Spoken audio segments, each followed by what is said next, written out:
What's up, everybody? Welcome back to Saturdays in the SEC, episode 151. Man, we finally made it.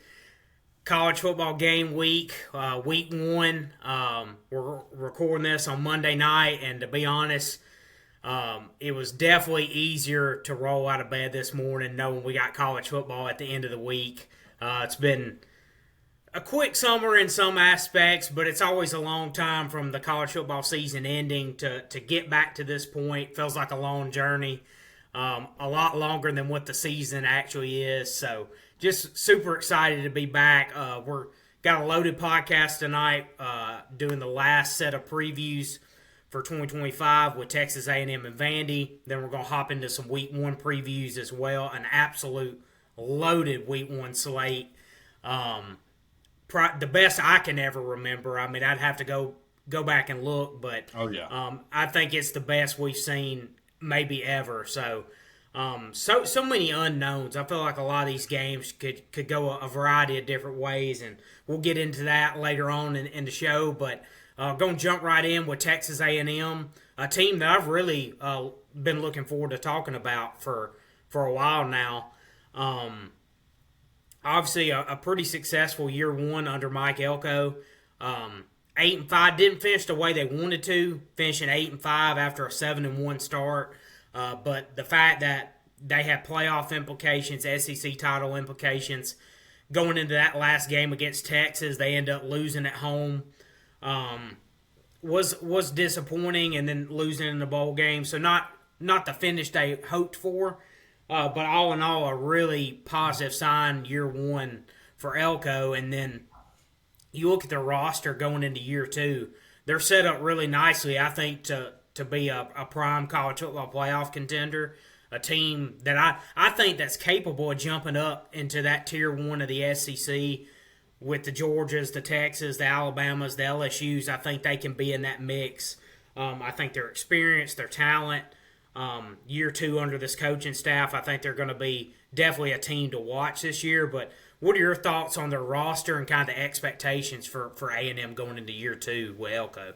Yeah, you laid it out perfect, man. I think they're ready and poised to take that next step to be a tier one team. We've been saying this for quite a long time about Texas A&M, but realistically, under Jimbo Fisher, I think the players were definitely there. You know, the recruiting classes he had and the portal classes he had. I just don't think that the discipline and the culture was necessarily there. And I think we saw that change last year when Elko came and took over. So, yeah, going in to year two under Elko, I don't think the offense has a whole lot of questions, really. You're returning all your starting linemen. That's a huge, huge get for any team, but especially in the SEC. They were 8th overall offense in the conference last year, 2nd rushing offense in the conference. I think you can expect their pass game to get a little better, but they're still going to be their bread and butter, and they're going to run it down your throat, be a run first ball team. I feel like is what we're going to see again from this A&M team. But they went out in the wide receiver room, and they got KC Concepcion from NC State. Dude's an absolute baller. I think that's a fantastic get for them. Mario Craver coming over from Mississippi State, an absolute speed demon. Terry Bussey and Isaiah Williams are expected to step up and get some more playing time this year, along with Ashton Bethel Roman. And then you go out to Houston and get Jonah Wilson. So your wide receiver room looks a little bit better than last year. But like I said, the running back room's super deep. Marshall Reed at the quarterback position. You got Le'Veon Moss returning at the running back room. Reuben Owens, Amari Daniels. So there's going to be a staple bag. They're going to run it back by committee. Kind of like we saw last year. They don't really ride one guy the whole time. There's a lot of by committee in the running back room. So the offense, I'm not worried about. The defense is where the question marks come. Last year, when you think of Mike Elko, you think defense, defense, defense. Last year being his first year, they were pretty much middle of the pack to lower bottom half of the pack in all SEC defense. Total passing and all that stuff, rushing defense, passing defense, total. They were pretty much middle of the pack to lower the pack. I think we see them take that next step up this year with what Elko has. A lot of guys returning for sure that played a lot of football last year. You got Cassius Howell returning that played every game. You got DJ Hicks returning who played every game. Albert Regis returning who played every game. Scooby Williams, Torrin York. So you got a lot of guys coming back. Damian Sanford played a whole lot of football for him last year. So you got a lot of returning guys. And last year they were pretty young. A lot of sophomores on the team. There's a lot of juniors and seniors on this defensive roster this year. So I expect the defense to definitely take strides forward and be a more complementary to the offense that we're probably going to see again from them this year. It might not look the exact same, but I know what you can know the base of what you're going to get with their offense. So as long as this defense can just do what they're supposed to do and play their part, be middle of the pack or a little bit better this year, I think this Texas A&M team is going to be, tough to reckon with for any team that meets them on a Saturday. Yeah, for sure. I mean, like you said, offensively, when you're returning most of your offensive line, I mean, guys like Chase Basanis, Demetrius Crownover, like I remember talking about these guys for the last year or two, and that's a great thing for Texas A&M. Like we've said those names several years now in these previews. Trey Zunn up there at tackle. I mean, that's a great place to start your offense on the offensive line, and having multiple starters back, guys that played a ton of football in your system now for a full season. Same thing on the defensive front. They return a lot of guys in their front seven as well. So, I mean, if you're, and when you think about Mike Elko, you think about physical teams, good defensive teams, that are good on the line of scrimmage. Like that's what he was able to build up at Duke in the short time he was there, and now he's translating that to Texas A&M, with the kind of talent they can acquire too. So, yeah, offensively or on the offensive line, they're going to be really strong. I love the receiver additions that you mentioned with Casey Concepcion, Mario Craver. I mean, this is like a super athletic receiver room. I mean, got some burners in there, some guys that after the catch are going to be absolutely deadly. And then this running back room is super duper experienced. It's got guys that have been banged up, guys that were injured some last year, but I mean, it's four deep of guys, like it's all juniors and seniors, guys that are third and fourth year in the program and in college football. I mean, Le'Veon Moss, you got Reuben Owens, who's a big-time recruit coming out of high school. Amari Daniels, you got E.J. Smith, Emmett's son. Like, all these guys have played a good bit of college football. And like I said, had some injuries here and there. A couple of these guys missed significant time last year. But, I mean, if they're healthy as a group, like, it's definitely one of the better running back rooms in the SEC.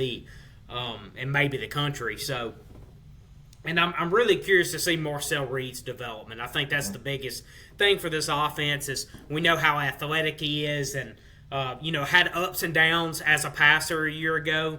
If he can take that next step as well, and I think the table's going to be set for him to be able to do that with the offensive line he has, the weapons he's got at his disposal. Colin Klein, his second year as offensive coordinator as well. So expect a lot of growth from him. Should be one of the better offenses in the SEC. And then you made a great points defensively. A lot of these guys returning in the front seven. Quite a few guys back in the secondary that are juniors and seniors. So I definitely expect Mike Elko to get this defense right and make big strides coming into year two under this coaching staff. So really, it's just a super well-rounded roster of upperclassmen. I think, I think they're going to be able to compete with the top of the SEC, and I think they're going to be right in that mix for a college football playoff spot. So I'm expecting really big things this year from Texas A&M. Absolutely. And I know, we talked about their roster just right when we opened. I said they're on that next tier to go up to the Tier 1 teams and compete at, with Texas, Georgia, Alabama, LSU, and the likes. However, looking at their schedule, man, they got a pretty tough schedule. A bunch of toss-ups is what I'm seeing. Like you said, 8-4 last year weren't quite able to get over the hump. They had a couple of games that could have sent them to Atlanta, and they just couldn't quite get over the hump and get the win. Played Texas really well, let one slip away against Auburn. Auburn was up early, but then they fought back and took them to 4 overtimes. They should have never been in that position. They were definitely a better team. Just caught them on a bad day. But you look at games like that, and that's what separates you in college football is getting over that hump against teams, number one, that you're not supposed to, and then teams that might be just a little bit better than you, but you beat them and wear them down all the way to the end, and you're still there at the end, and you find a way to get it done. They just couldn't ever find a way to get it done in the back half of the year. Ripped off 6 or 7 wins in a row after week 2. So that they got hot, and they just kind of got hot a little bit too early.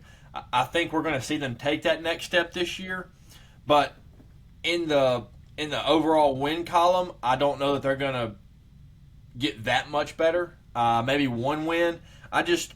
This is what's going to tell you how A&M season is going to go is week 3. Traveling to Notre Dame. If you can come out of that game with a win, I like you to have 9-10 wins this year with no question. You lose that game, it might make your season end in another 8-4 year. Just because you have to travel to Missouri, to LSU, you're hosting South Carolina after both of those, and you travel to Texas. You got some tough games on the road. You also go to Arkansas. I give you that. But you're playing Florida, yes, at home.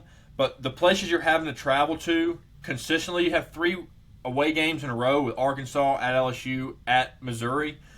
Then you follow that up. You're coming back home, yeah, but you got to face South Carolina. This is a pretty tough schedule with how it lays out, and when they play these certain games, I think that matters just as much as who you play is when you play them. There's a couple of toss-ups. I think Notre Dame, I think Auburn, I think Missouri, South Carolina. All 4 of those are toss-ups. You could talk me into Florida being a toss-up, but I think Florida gets them this year. But of those 4 games, I also don't see them losing all 4 of those games. So if they can squeeze one of those out, I like them to get 9 wins. But if they can beat Notre Dame, I think that changes the trajectory of their season. They go in to host Auburn 3-0. That would be a tough game for Auburn to get out of alive. If I'm going right now, I'm probably giving the lean to Texas A&M being at home. Got some bad taste in their mouth, so I'd give them that over Auburn. They can win those 2. That's got me sitting at 9 wins, 10 wins. So you can very well talk me into 10 wins with this team, but you could also talk me into 8 wins, and I wouldn't bat an eye. Like the margin is so thin between that for this schedule particularly, but in all of college football. But the margin's so thin between 8 wins and 10 wins because there's a very good chance that they could get 10 wins, and I would not be shocked at all. But if they're sitting there with the same record as they were last year, I would not be surprised either. No, I agree. I mean, you nailed it as far as the margins are so thin. Like, you could have very easily, we could have another 10-win team win the conference. Like that, right. 10 wins is probably going to be good enough to get you to Atlanta like it did a year ago. But just depending on tiebreakers and if you have multiple teams at that. But I think 10-2 probably gets you a spot in Atlanta. But that margin between 10-2 and 8-4 is not as big as people want to make it out to be. It goes, oh, you're telling me 8-4? That could be 2 plays. Yeah. Like the difference between 8 and 10 could be 2 plays. Like that happens all the time. So honestly, between 10-2 and 7-5 is not that big either. Honestly, or it could be just depending on the way this plays out. I think as many teams as you have. Those top, 9 or 10 in the SEC, I just don't think are separated by very much. Like you may have, let's just hypothetically say Texas is the top SEC team right now. I think they actually have the best odds to win the title. I mean, you can look at the team with the 10th best odds in the SEC. I think it's like South Carolina or Missouri or somebody. Like, there's not that big of a gap between those and between all those teams in the middle of that. So right. I think when people say like, oh, man, you're low on this team. It's like, you're really not. Because honestly, like 8-4 is not good. Like, do you know how many good teams are going to be that are 8-4 in the SEC this year? Yep. A bunch of them. Probably 4 or 5 that end up in that 8-win range or so that are going to be like top 20 teams. Mm-hmm. I mean, these are really, really good football teams, but it's going to be a wild year, honestly. I think that's the reason for so much excitement. I feel like, this is something that you could say every year because everybody's looking forward to getting to week 1 and all like that. But I feel like I've seen more excitement than I have in quite some time because I feel like a lot of teams feel like they have a chance to make something happen this year. I feel like there's a lot of teams that it's like, well, we may be like 8-4, but man, like if a couple things go our way, man, we could be 10-2 and find ourselves in the college football playoff. Like I feel like more teams have hope than maybe normally would. Right. A typical season, you would have maybe 2 or 3 or 4 maybe legit title contenders.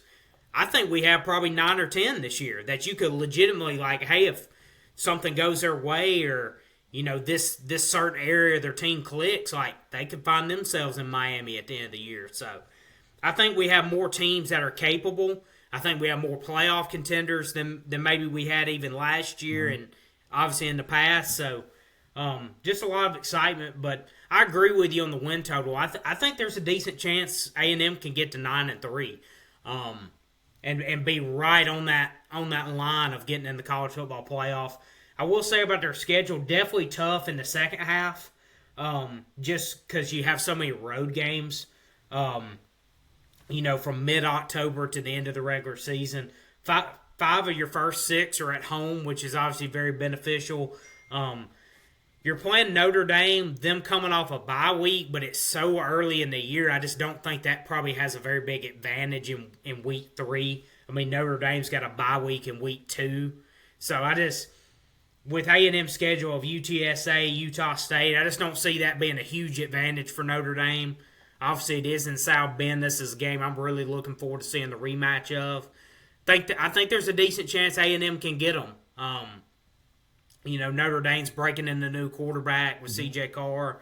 So, going to be a super intriguing early season game there.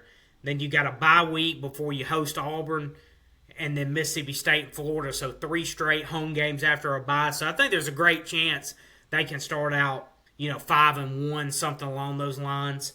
And then, obviously, you got some really tough road games down the stretch with LSU, Missouri, at Texas at the end of the year is going to be, I think, going to have SEC title game implications for both teams.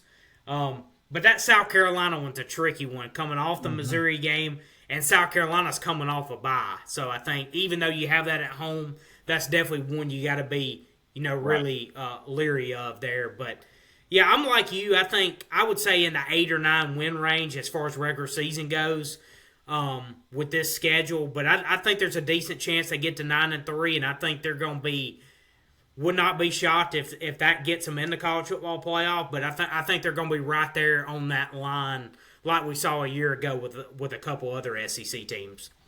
Absolutely. It wouldn't shock me at all one way or the other however they end.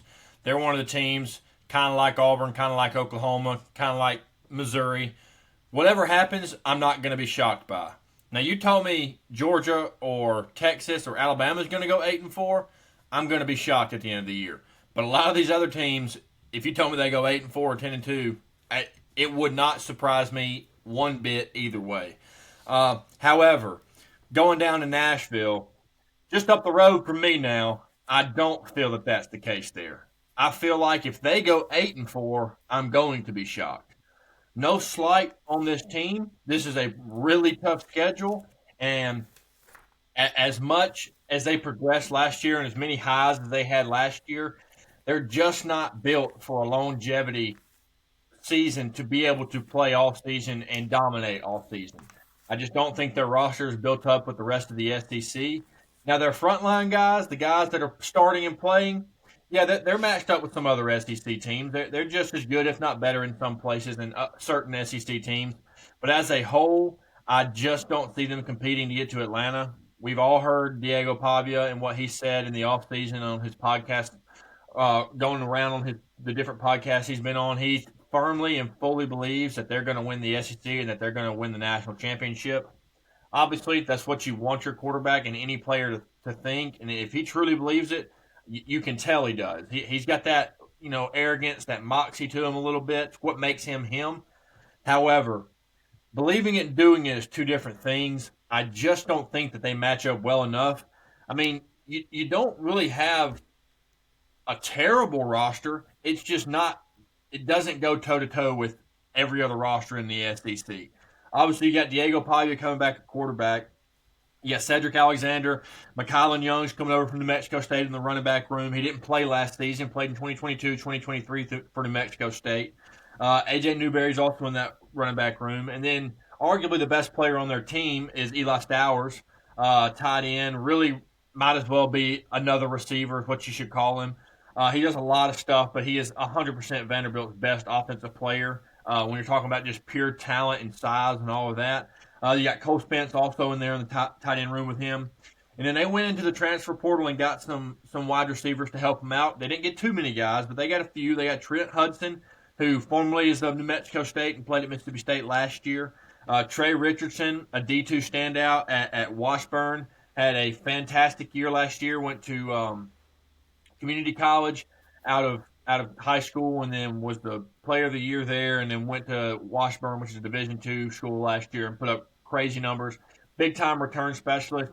So remember that name, Trey Richardson. Whether they win no games or every game, that is the name that you guys are going to know at the end of the year. Keep your eye on it. I'm telling you now, Trey Richardson, dude's a baller. You got Tristan Brown and Richie Haskins coming in as well, or staying and coming back in the wide receiver room. And then the offensive line, where they really struggled last year offensively, what kind of hurt them towards the end of the year especially. Diego started taking a little more hits than he should have. They didn't really have much time in the pocket, especially in the back half of the year, was because their offensive line. They weren't terrible, but they definitely weren't on par where they should be. So at left tackle, you go out and get Isaiah Glass from Oklahoma State. Cade McConnell returns. Chase Mitchell returns at right guard. Those are your two guard positions. Chase Mitchell started every game last year at tackle, but he's sliding over to guard this year.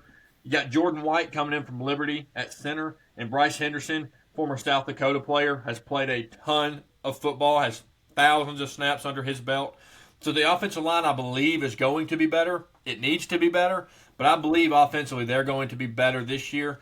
However, I just don't know that they're going to be able to win that many games. They didn't really find a way to lose games last year like we're used to seeing Vanderbilt do. They were just in a lot more games. And then you think back to the Alabama game. They were in it. They were up kind of early. Bama came back. And then that's where you think, okay, well, Vandy's going to lay down and find a way to, let this one go. And then they didn't. They found a way to stay in it and really use the clock to their advantage. They ran some slow offense, which is what I expect them to do again this year. Try and get up. And when they get up, they're going to control the clock all game. That's the type of team you're going to have. So that even puts more emphasis on the offensive line to be better, because if you can forcibly run the ball at your will and you run that type of offense, you're going to win a lot of games because you're going to control the clock if you're able to run the football. Yeah, no, I think you laid it out well. Kind of before I did the dive into Vanderbilt, I didn't realize they returned quite as many guys as they're going to. I mean, they're returning a bulk of this roster back from a year ago. Especially on the offensive side too. Now they did add some transfer offensive linemen because that was an area of weakness at times a year ago.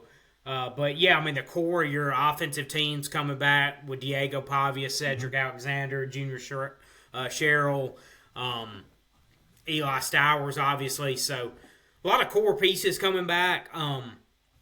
They feel like they're going to be improved on the offensive line. Feel like they improved on some defensive spots as well. I'm kind of like you, though. I think with this team, I think they're going to be competitive in most of their games. I mean, obviously, this is a team that gained a lot of confidence from a year ago. But I think on the other hand, it's and with where it was on the schedule, I think Alabama coming off that Georgia win, I think it was clear they weren't ready to play that game, honestly. I mean, that Vanderbilt totally caught them by surprise as far as, Vanderbilt was a lot better than what they were expecting. I mean, they were still, riding high off the Georgia win. It was a bad setup. It was a perfect setup for Vandy. But give them credit. They were good enough to be able to capitalize on that.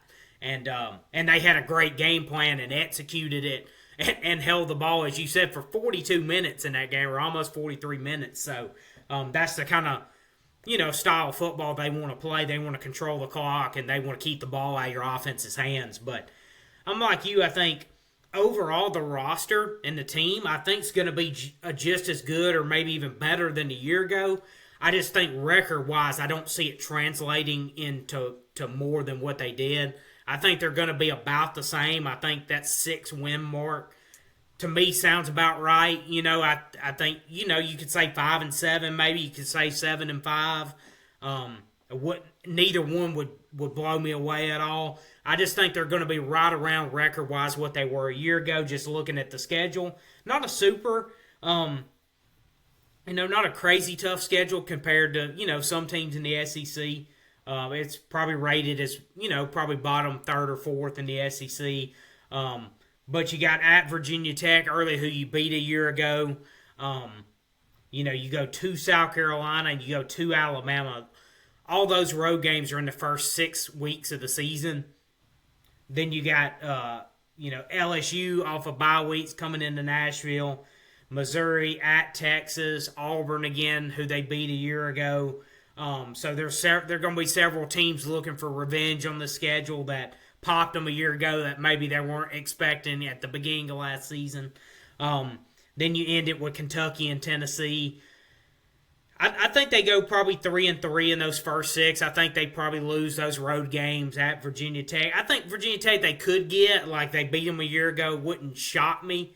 But I don't think they beat South Carolina on the road. I don't think they beat Alabama this year, especially in Tuscaloosa. You got LSU off a bye. I just think LSU's a better team. Missouri at home. I mean, I think that's probably a toss. I think you could lean toss-up game in that for sure. So I wouldn't be shocked if they got that one. At Texas, they played them close a year ago at home. I don't think they go to Austin and are able to beat Texas. Auburn at home, I think really it just depends on where Auburn's at this point. Like if it's a good version of Auburn team, I think Auburn wins that game.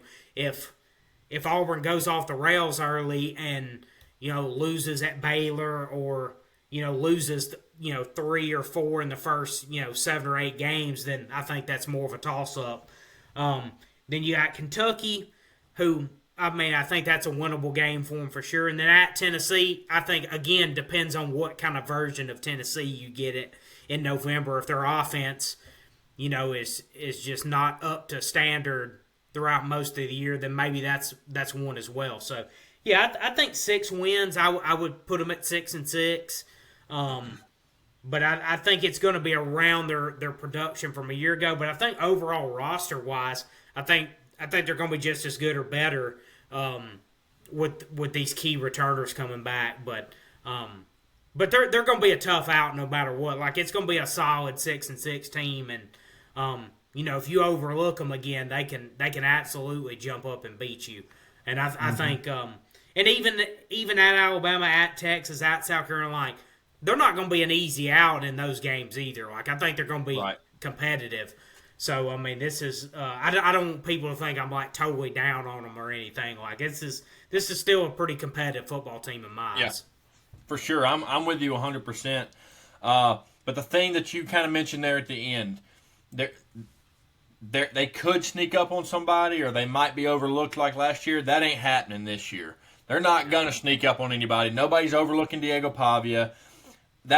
This is not going to be another game like we have seen the last 10 years when you play Vandy as a quote-unquote tune-up game or cupcake game.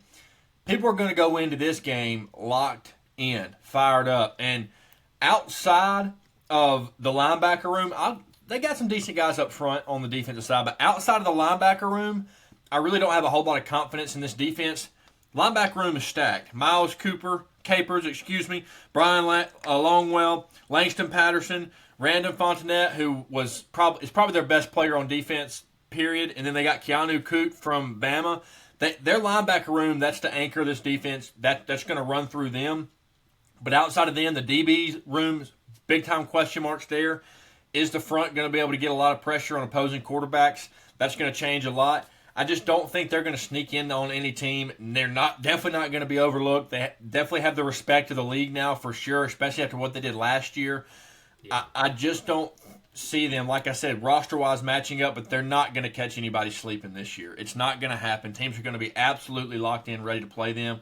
Doesn't mean that they can't just win some of these games, but roster-wise, as long as the guys are locked in and they're not overlooking you, more than likely, and most of the time, the better roster is going to win that game.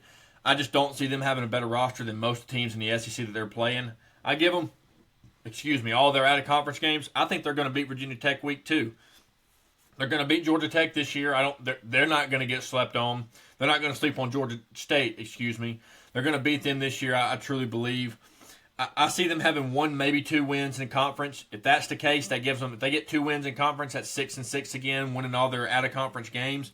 I'm seeing 1 win in the conference. Maybe that's crazy by me, but I'm saying 5-7 at the end of the year for Vanderbilt.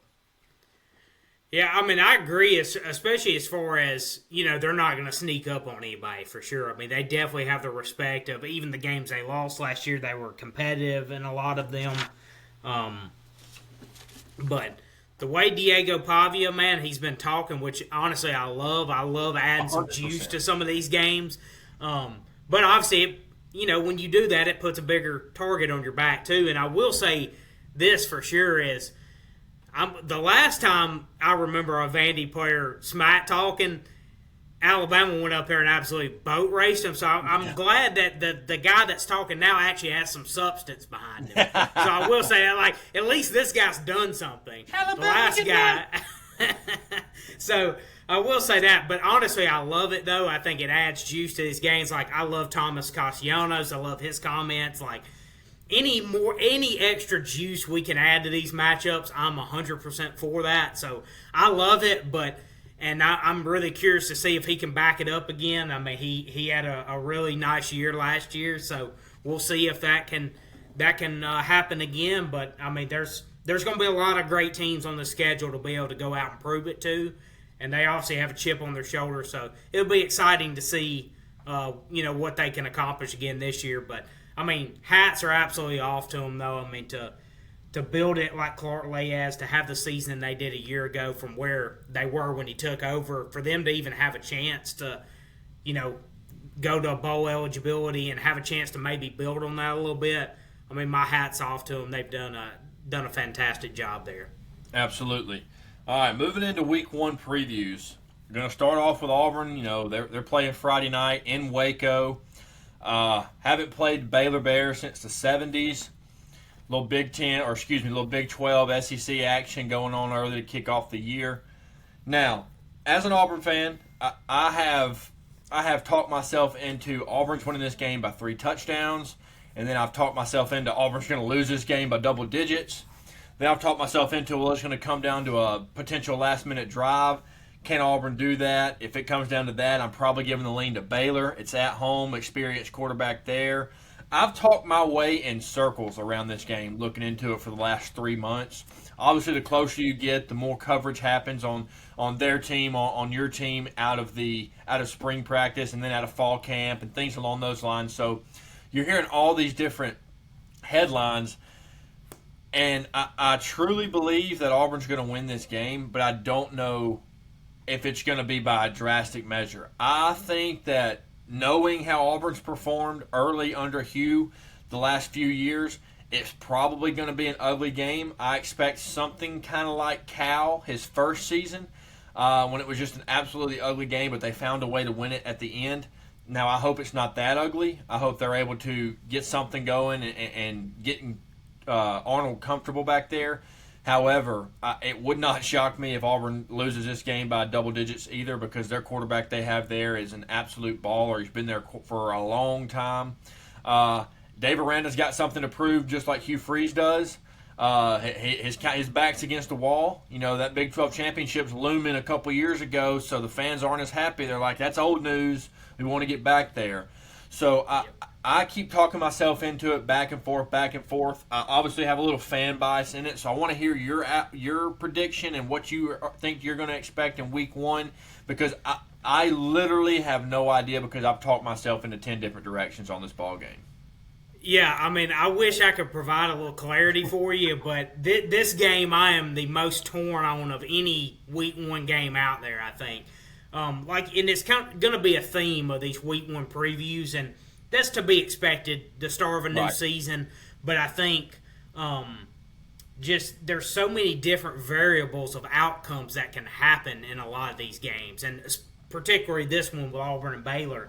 On one hand, you've got both teams are returning a lot of returning production, which is, kind of one of the first things you look at when you're kind of projecting what a team can do for, the new season is, okay, who they have returning, who have they added. Both these teams are returning a lot of production from a year ago, particularly Baylor, even a little bit more so. I think they're top 10 in the country in return production. Auburn's not too far behind that as well. Auburn definitely has the talent edge for sure.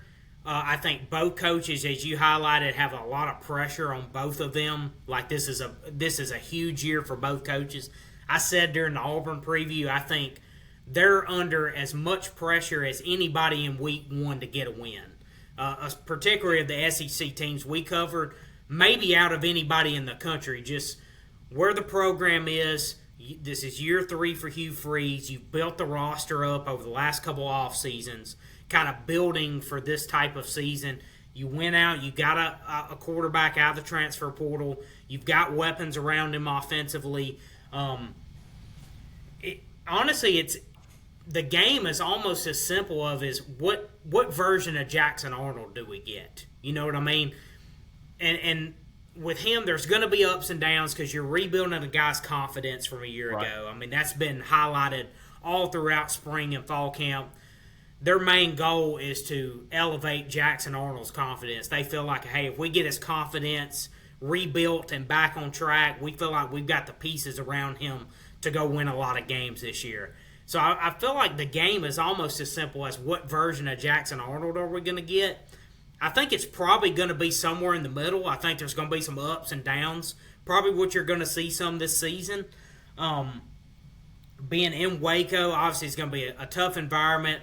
A team that's also been building to this year because they've really been pretty down since the 2021 season. They surprised and won 12 games. Had several disappointing seasons, honestly. Dave Aranda, it's a big prove it year for him as well. I'm like you, honestly. I lean Auburn because most of the time I lean more to talent because I know Auburn has the talent edge in this game. As I said with Jackson Arnold, the wide receivers, there's a mismatch there, but how much is it going to matter? Is it going to matter a lot or is it going to matter a little? I think that just depends on how Jackson Arnold plays in this game. I'm curious to see, too, there's been a hint of maybe some packages for Ashton Daniels.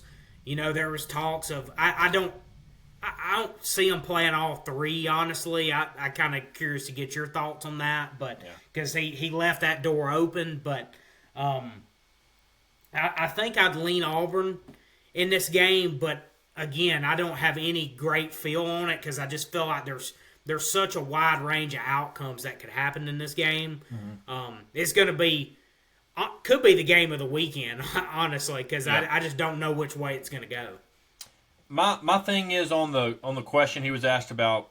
He was asked, is there a situation where all three quarterbacks can play in Waco?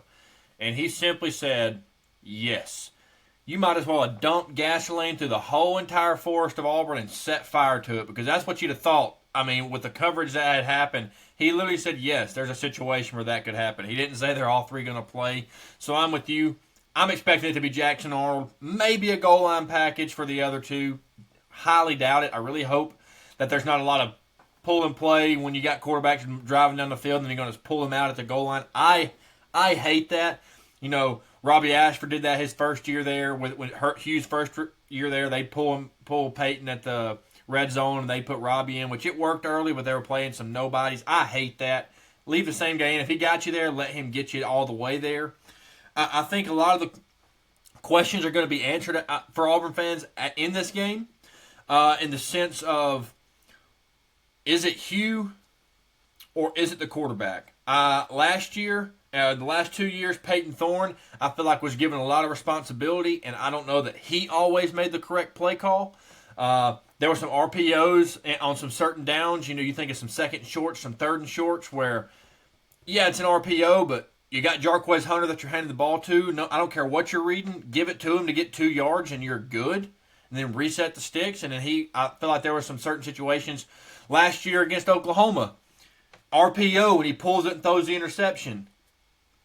Why? Why pull it? Just hand it off. I feel like we're going to figure out if it's Hugh and the play calling or if it's the quarterback. And if Arnold's making the same mistakes as Peyton Thorne was the last 2 years, Auburn's going to be in trouble. Do they change that and just have direct play calls and not RPOs? Just, I don't care if this is an RPO or not, you're handing the ball off or you're throwing it to Cam or you're throwing it to Eric Singleton. I don't know if there's going to be a little more of that in this game with just the quarterback play of this is the play call, this is what you're doing, I don't care what you're reading, you're handing it off or you're throwing it or you're taking off with it, whatever the situation is. I think we're going to find out a lot about that because I personally feel that obviously it was not all on Peyton Thorne, but there were some situations and some decisions made last year where you're scratching your head. And obviously he's thrown his players under the bus a time or two, but I don't think it was as bad as it could have been because there were some certain situations I feel like that was more on Peyton than anybody else, and you didn't see him be thrown under the bus completely. So I feel like Jackson Arnold will have a better understanding of that, and if he does it, that Hugh just needs to make a direct play call. Will we see that? I'm not sure. I hope so. Like you said, talent-wise, Auburn's got the lean on them, but it is at home, so if it comes down to a down-to-the-wire game, they've got the more experienced quarterback. They've got the crowd on their side. It's going to be a raucous environment. So if it comes down to the end, I'm live betting to probably get Baylor to win that game. But if it plays how it should play out and Auburn plays to their potential, I think Auburn walks away with a comfortable win. Yeah, I think if of all the outcomes of the game, which there are many ways that it could go, I think Auburn winning, like you said, probably a lower scoring, maybe not the prettiest type of game. I would put that for me as my most likely outcome because I think I would expect Auburn to have an advantage on the line of scrimmage. Right. I think with Auburn's offensive line, it's a veteran group. I think they should be able to run the ball on Baylor a little bit. I would expect it. That's something I'm going to be looking for early in this game, too. Like in the first quarter, if you're seeing Auburn's offensive line get a push early, those backs are able to get a few creases. Maybe Jackson Arnold's able to have a few quarterback runs, something along those lines. I think that'll be a good sign for Auburn going forward if they can lean on them early and start getting a little push because I think they should have an advantage there.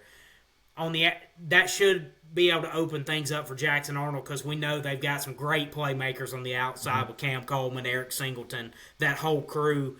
That should be a big advantage for Auburn. Like I said, I think if they're able to get a little push, I think that helps out Jackson Arnold a lot and allows him to maybe be able to take advantage of that mismatch. But, yeah, I'm like you. Of all the outcomes, I would lean slight Auburn win, probably on the lower scoring side because, it is week 1, too. Defenses are usually ahead in fall camp and sometimes earlier in the season as well. So, yeah, I'm a lean Auburn here, but I really don't know. And to me, one of the more fascinating games of the entire weekend. But, yeah, it's going to be an unbelievable environment. Pressure on both coaches, on both programs early on. I mean, really, what more could you ask for in a week 1 matchup on a Friday night to kick off week 1? It doesn't get much better. Absolutely. Staying in state, going with your team. Bama and Florida State are kicking off the season week 1. What's your takeaways and expectations from this game? I'll share mine after you. To be honest, I'm kind of like you in the aspect of I would say a month ago or so over the offseason, I really thought I think, and it still may happen, but I felt like I think Alabama's going to win the game comfortably. My only pause would be with Gus Malzahn being on the other sideline with a quarterback that is extremely mobile that, you saw a year ago gave you some fits with Diego Pavia. So I know he's probably going to have a few things up his sleeve, and to me, this Florida State team is so new and so green again. Like, I don't know how you prepare for them. There's so many new factors for them. That's why I do think the game is probably going to be close early. Like, I would think that first drive would not surprise me if Florida State moved the ball down the field and scored on the first drive. Just because of you don't really know what to expect or necessarily what to play for. I mean, are we going back and watching like UCF Gus film? Or are we going back and watching Auburn? Like, there's just so much I feel like you have to cover. And Thomas Castellanos, you watching his film. Like, there's just so many aspects I feel like you have to kind of game plan for. So I wouldn't be surprised early. The crowd's going to be in it. I mean, it's such a disappointing season a year ago. They're thankfully turning the page on that. Hopefully, be more like the 2023 season, but wouldn't be shocked if it's close early. I've kind of talked myself into that. Like, don't be surprised if that happens. But I just feel like on the line of scrimmage, Florida State is pretty much rolling out a whole offensive line of 5 transfer portal players. They were so inept on the offensive line a year ago. Same thing on the defensive line. I just think for 4 quarters, I just don't see how they're going to be able to match up with Alabama in the trenches. I think that's where it's going to come down to. And I think would not be surprised at all if it's close earlier for a half. I just think over 60 minutes, they're not going to be able to match Alabama in the trenches. And they just have so many new pieces. If they were playing Alabama week 4 or 5, I think they would have a better chance. I just think in week 1, even though being at home, I just think it's a tall task to ask for a team made up of so many new pieces and new coaches. You laid it out perfectly. I'm not going to add too much because you pretty much were reading my mind the whole time you were speaking there. You look at all the position groups of both of these teams, I give Bama the nod at quarterback, running back, receiver, both lines of scrimmage on both sides of the ball, and the secondary of the defense. I'll give Bama's linebacker room a nod over FSU. But everywhere, the whole entire roster, I'm giving the nod to Alabama. Like you said, a lot of times I'm going to lean talent. So that's where I'm sticking with this one. I think Bama wins comfortably. I don't think it's much of a ball game after the second half. Like you said, I would not be shocked if it's close early or if Bama's even down 3 or 4 at halftime. I'm telling you, Florida State's not going to be able to hang with Bama. Bama wins this game comfortably. I'm thinking along the lines 34-17, something along those lines. Yeah, I just again, I think to me for Alabama, if they could have a quick start and jump on them early, I think it could get ugly if that were to happen. I don't think that'll happen because, like I said, with so many new things to prepare for, Alabama obviously breaking in a new quarterback themselves, so I don't expect that to happen. But if you could jump on them early, say 7-0, 14-0, and kind of take the crowd out of it a little bit, I think it really could go south for Florida State, especially what happened a year ago. That kind of replays in your mind a little bit, a little deja vu. But like I said, I don't think that'll happen, but I agree with your assessment like we talked about. I think over 60 minutes, I think Bama pulls away. I don't know if they cover it by a wide margin, but I do. I would lean them to cover the spread. The 13.5 it's currently at, but no, a lot of interesting factors in this game. I'm obviously pumped to see it at 2:30 on Saturday. Absolutely. And I got a question for you. Is Brian Kelly going to be pissed off again for the 4th, 5th year in a row, or can the LSU Tigers come out of the opposing Death Valley victorious this year, facing what we talked about when we covered LSU, an absolute dominant Clemson defensive front, seniors across the board, returning players out the wazoo, returning a lot of production, Cade Klubnik, potential Maxwell Award, Heisman Trophy, watch list type guy at quarterback. Can LSU finally get over the hump with Brian Kelly and get a first game win for the first time since 2018, I think 2019? It would be huge for sure. I mean, obviously, disappointing performances in Week 1 games to not have a Week 1 win under Brian Kelly since 2019, Joe Burrow. I mean, that's crazy to think for a team like LSU. I mean, we're in the year of our Lord 2025, and they haven't won since before COVID happened. That is crazy. They've been 0-1 every year since then. But to be honest, again, one of the games of the week, a theme of Week 1 here, I'm going to say they go 0-1 again. I think being in Death Valley against Clemson, I think it's going to be one of those games that goes down to the wire. I just think, to me, the edge for Clemson with LSU replacing their 2 tackles on the offensive line, having to break in some new pieces there, and you're going up against one of, if probably the best defensive line in the country, Peter Woods, T.J. Parker. Clemson can flat out get after the quarterback. They're going to be good against the run. This is a LSU team that desperately needs balance on offense. This is going to be a tough game to test that out against and break that in. And I think for those reasons, I slightly lean Clemson, obviously with it being at home as well. But I think LSU's going to start off 0-1 again. But, I mean, this is a playoff caliber type of game, no doubt about it. I think both these teams are very, very possibly going to be in the college football playoff. I definitely think Clemson will with them being in the ACC. I think LSU's going to be competing at the top of the SEC as well. But I think in week one, breaking in some new pieces on the offensive line, this is arguably the worst bunch you could be doing that against. Yeah. And being at Clemson at night. And Clemson's been building to this season as well with this roster they have. So I'm gonna lean Clemson, but man, it's gonna be a heck of a game there Saturday night. I'm going to go against you, and I think LSU finally gets back in the win column week one. Now, am I completely sold on it where I'm putting money on it? Absolutely not. Yeah, I'm staying away from this one. 100%. This is one of my most anticipated games to watch for sure. Either way it went, it wouldn't surprise me. I just think with the old leadership that LSU has across their roster on both sides of the ball, I understand the offensive line's adding some new pieces, but your quarterback, veteran guy. You got some veterans in the wide receiver room. Your linebacker room's veteran. Defensive backs have got to be better, but they're pretty veteran for LSU.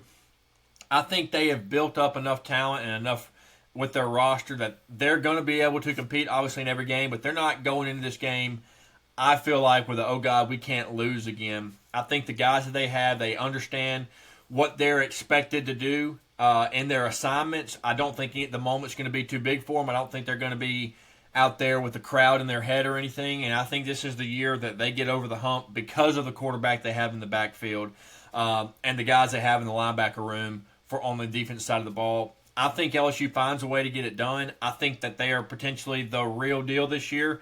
They can come in and get a win here at Clemson. I think the trajectory of their season is going to take off through the roof. I think they're going to overachieve what we both said that they were going to do in the preview.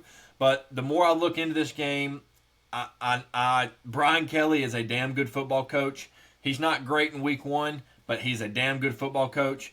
The same consistent problems usually don't happen under him. So I expect them to be much better this year.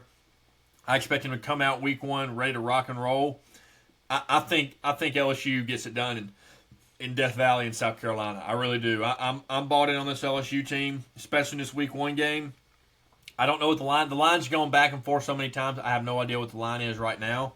But I'm taking LSU to win this game. So if I were to bet, it'd be the money line. But I'm probably staying away from this one as far as I can. I'm just going to watch it with a honest college football fan's perspective, not trying to win money on them perspective. Yeah, no, I don't hate it at all, man. Obviously one of the games of the weekend, and they got LSU. They've got an equalizer at quarterback, and Garrett Nussmeier. I mean that's a guy that could absolutely go win you a game on the road like this. And I think it's going to be hard to get that run game going. I would suspect because this is an area of emphasis for LSU this year. I just think in week one, man, it's a tough matchup to try to be balanced on, and when that's a big area of improvement that you need to make for your quarterback and for your offensive team.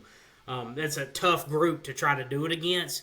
If they can get any sort of balance, I think their odds go way up, and I know that'll help Garrett Nussmeier out tremendously. So it's gonna be a hell of a matchup. No, I can't wait to see him go up against this defensive line. How that LSU offensive line holds up. That's what I'm gonna be looking at early on in the game. Right. But man, what an environment it's gonna be though. And yeah, I agree with you totally. If LSU can find a way to win this one on the road, just the confidence that would give them the sort of win that would be on your resume going forward the rest of the year, I think is going to pay huge dividends for them.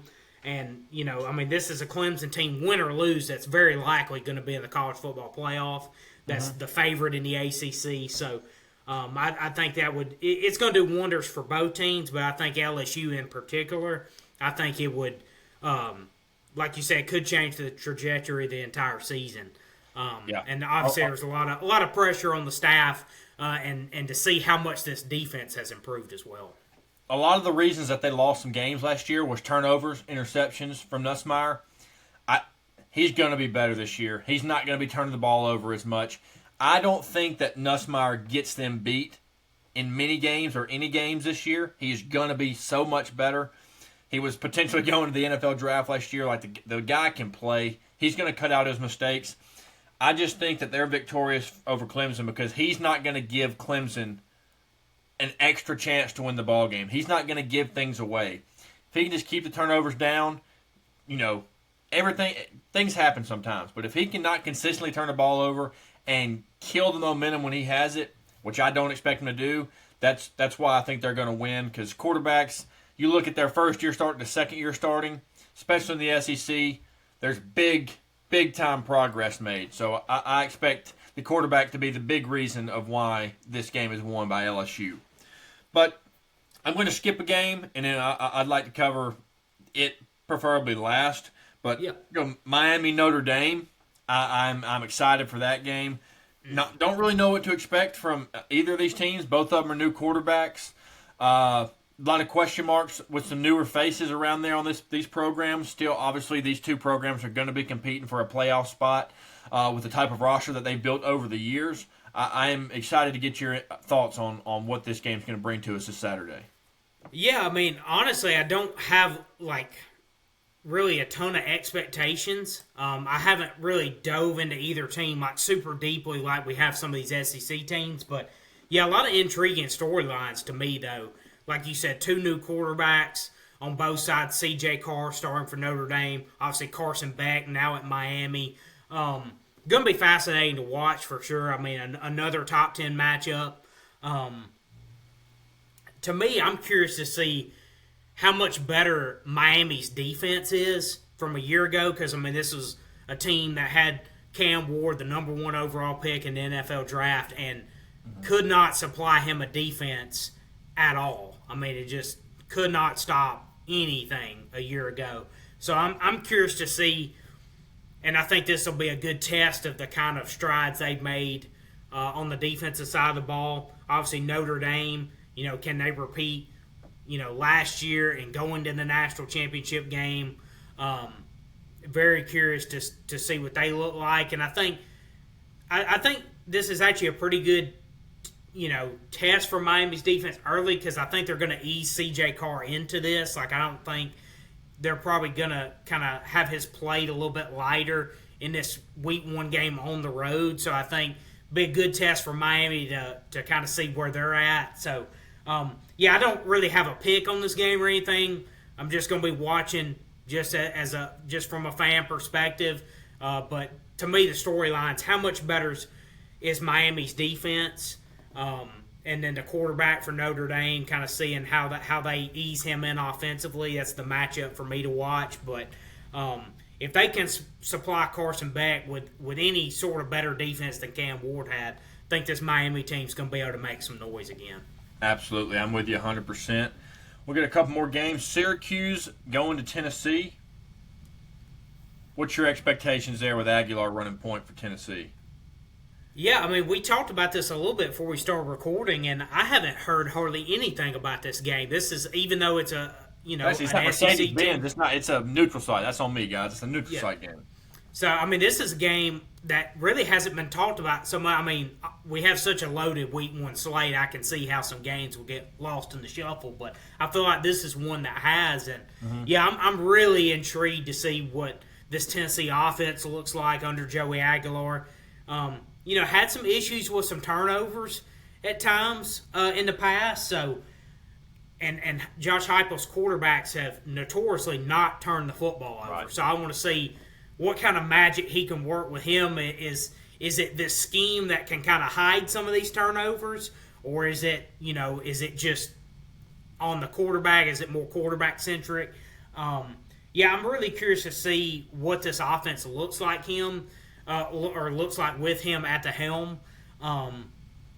We've seen a couple different variations of Josh Heupel's offense. We've seen, the Hendon Hooker offense, and we've seen the Joe Milton, Nico kind of caliber of offense. So I think it's going to be more like the latter, to be honest with you, because, I mean, it's, he was only came in the summer, had a cup of coffee at UCLA, if that, comes over to Tennessee in the summer with the Nico situation that's been well documented. So a lot of interesting storylines for me in this one. I think they're just a better team than Syracuse. I think Tennessee's defense will be able to keep them in check and let Joey Aguilar get his feet under him a little bit.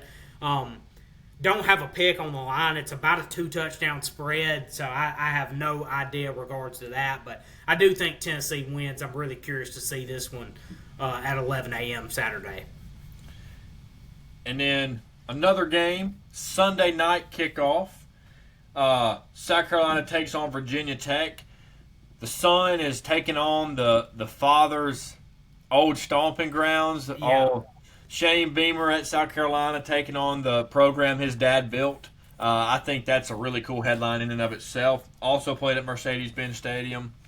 I think South Carolina's going to roll. I think they're just head over heels better than Virginia Tech. I think that their roster is pieced together better. I think they got a better quarterback for sure. I think the skill guys at South Carolina are better. I expect South Carolina to walk away from this game with a fat victory. Yeah, I agree. I think South Carolina ends up pulling away in this game. Obviously, a good quarterback matchup, too, with Lenore Sellers, Kyron Drones, a senior quarterback for Virginia Tech who's been productive in his career. So, definitely an intriguing, quarterback battle in this one.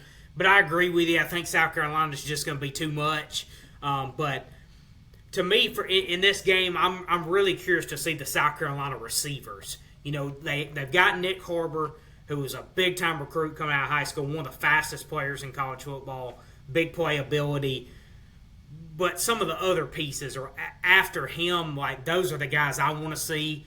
And I think probably one of the bigger question marks for South Carolina this year, especially on the offensive side of the football, is what receivers are going to step up outside of him to help out Lenore Sellers in the passing game. Think that'll be a big, a big reason if Lenore Sellers, takes a step forward as a passer. Those guys stepping up around Nick Harbor are going to be a big reason for that. So, yeah, definitely a very intriguing game. Kind of like Tennessee and Syracuse, kind of an under radar type of game that's kind of not been talked about quite as much as obviously some of the top 10 matchups we have this week. But I'm with you. I think South Carolina is going to end up pulling away in the second half. Yeah, we all know I'm high on Lenore Sellers. I think he takes over the game early. I think it's going to be over early. I really do. And in the final game, I guess we'll cover probably the biggest game of the weekend. Fox noon kickoff. Texas going to Ohio State. Both, again, more fresh quarterback faces for these teams. Julian Sayin gets the nod at the quarterback for Ohio State. Obviously, Arch Maning's going to lead in Texas, excuse me. I think that it's going to be a tougher game for Ohio State than most people are thinking. I think they think they're at home. They're defending champions, that they're not going to walk away, but that they've definitely got the edge, and I'm just not buying it. I think roster, they're probably stacked up pretty much even. These are two of the top recruiting teams every year. I'm going to give the lean on the defensive side to Texas, though. And Arch has been here in this system. This is his third year in the system. There's nothing that's going to surprise him. Obviously, when the lights come on and you're playing live football, it's a little different. But there's not a piece of the offense that he doesn't understand or the checks that he needs to make. Things along those lines when he's at the line of scrimmage, what calls he's needing to make. I think Texas wins this game. I think they've got the upper hand on the defensive side of the ball. I think they've got the upper hand at the quarterback position in terms of experience, even though neither one of them have much. I'm giving the nod to Texas there. I think Texas walks into Ohio, into the shoe, and upsets a lot of people up in Ohio State. And I think Texas gets a win and starts out the season 1-0. Yeah, I think when I look at this matchup, I think with Texas, this is two teams that I believe are in the 80s as terms of returning production. in the 80s in college football. So, I mean, these are two of the, got teams that don't have as much coming back. Right. I just trust a lot more with Texas, Mm-hmm. just from the overall, some of the returning production, but it's the coaching staff to me that I think makes the biggest difference. You're looking at Ohio State, they have to replace Chip Kelly, they have to replace Jim Knowles, all of the guys they lost on the defensive side of the ball last year. Lost a lot offensively. They're having a new quarterback. Obviously, they have two of the better players in college football in Jeremiah Smith and Caleb Downs on both sides of the ball. But I just think with Texas, with the experience being about the same, obviously the talent of the overall roster is about the same. A little bit more experience at quarterback with Texas, who's been in a few more moments with Arch Manning. Right. And I think I just trust Texas with a coaching staff that has more continuity than what Ohio State has. To me, I think that's probably the biggest difference in the game is you've got a Texas staff that's been together, that's built this up year over year over year, and kind of built it to this season. Like that's what Steve Sarkisian's been saying, that they've been building for this year. Since he's gotten to Texas, and this his fifth year there in Austin, but like I said, with Ohio State, they're having to replace both coordinators. So many valuable pieces from a championship team. Even though they're opening at home, I trust Texas a little bit more for those reasons. So I'm like you. I'm leaning Texas to go into the shoe and get an upset or a slight upset in week one. About a field goal line, I believe Ohio State's way. But I'm like you. I think Texas goes in, wins outright, and to me, I think it's just bigger for Steve Sarkisian because you look at him against some of the top coaches. He's lost a couple to Kalen DeBoer. He lost to DeBoer when he was at Washington 2 years ago. He lost to Ohio State in the semifinals a year ago. He lost to Kirby twice last year. So I just think, for me, I think there's more pressure on Sark in this game than there is Ryan Day coming off a title. So I think Texas is going to be looking for revenge for last year, and I just trust their staff a little bit more in the first game of the season. I'm with you. I think Texas goes in, but to me, this is another game though with so many different variables that I could see it going several different ways and really wouldn't be that surprised. Right. But I think the most likely outcome, I'm a slight lean to Texas here. And the over-under's at 48.5 at an even line. I think I'd take the under on that. I don't think there's going to be a whole lot of fireworks in this game because of the inexperience at quarterback on both sides. Some new pieces that have not played a whole lot on both sides. I'm expecting it to be under 48.5. I think it's going to be a close game. 17-14, 21-14, something like that. I don't think that the scoreboard is just going to be lit up all game. I think it's going to be a more defensive game and more of getting our quarterbacks in the heat of things, but they're not going to just dominate. They're not going to go out there and look like Joe Burrow or something, But I think that they're going to take what the defense gives them. They're not going to try and make either one of these quarterbacks do too much. The offensive coordinators are going to try to keep it as simple as they can for these quarterbacks. So I don't think that there's going to be just a whole lot of fireworks from the offensive side from either team. I agree, and I think a big reason for that, too, is this Texas front seven. Mm-hmm. They can stop the run. They can get after the quarterback. You got guys like Trey Moore, Anthony Hill, Colin Simmons. They're absolutely loaded in the front seven. So I'm with you 100%. I think I would lean to more of a lower scoring type of game. Like I said, with two, relatively inexperienced quarterbacks in this game. I think they're going to be conservative early. I think the first quarter and the first half is going to be a lot of kind of filling each other out a little bit. I would definitely lean to more of a lower scoring affair as well. Obviously, you can't predict things like turnovers, and that could obviously throw a wrench into things. That's something that you can never, anticipate or plan for in a preview. But I would definitely lean to more of a defensive type of game. I think kind of like we'll see with Auburn Baylor. I think that's a typical lower scoring type of game as well. So, man, just can't wait to see all these matchups.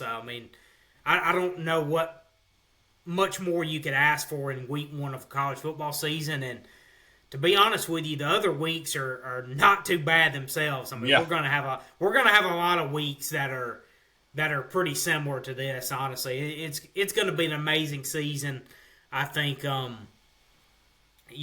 expect. I don't know what to expect, but I know it's going to be wild. Like I feel like that's a pretty comfortable thing to say. The 07 season was notoriously pretty wild.